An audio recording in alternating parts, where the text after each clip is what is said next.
The Woodfather is hosting a challenge about something to do with storage solutions.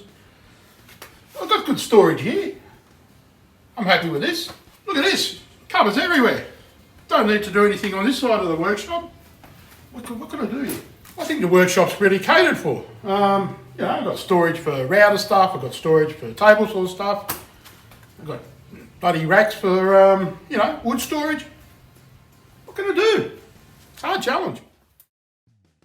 G'day folks, Sumo back here for another video, and this is the hashtag Spring Shop Solution hosted challenge by none other than Mario Cappelano, aka the Woodfather. So I'm setting about to try to make myself some sort of storage here for my Forstner bits.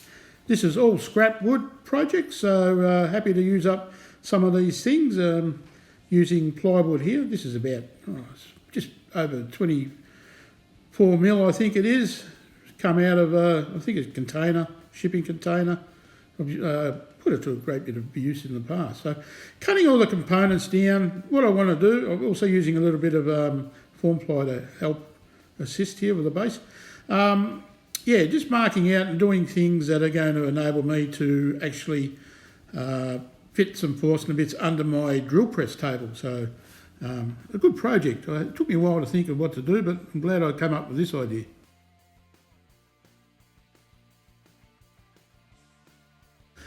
So this is much of a project using just screws, pocket hole screws, as it's going to be attached via pocket holes from underneath onto the existing drill press table that I built a while back.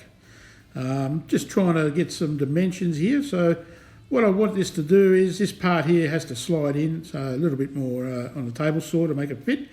And then we're going to mark out some lines that I'm going to make some of these, I don't know what you call them, they're like a bit of a suspender. They'll stop the actual holder from springing up as you're pulling it out. So just watch along, you'll get the gist. So pre-drilling some holes here to screw in. As you've seen before, when I did the mark out, I didn't allow for the actual thickness of the bit that was going to slide down in and out. So just repositioning now. As you can see, that's better, Sumo. You've got to have your thinking cap on, mate. But anyway, the attachment process, quite simple. Line it up, screw it in. Bob's your uncle.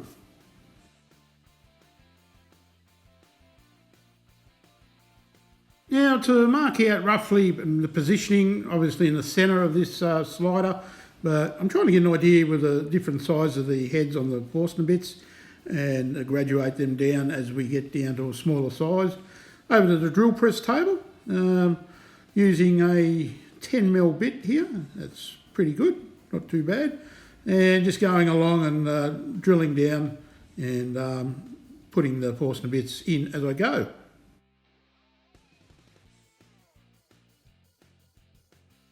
I'd like to now just say thank you, Mario, for hosting this challenge. It's always great to partake in these.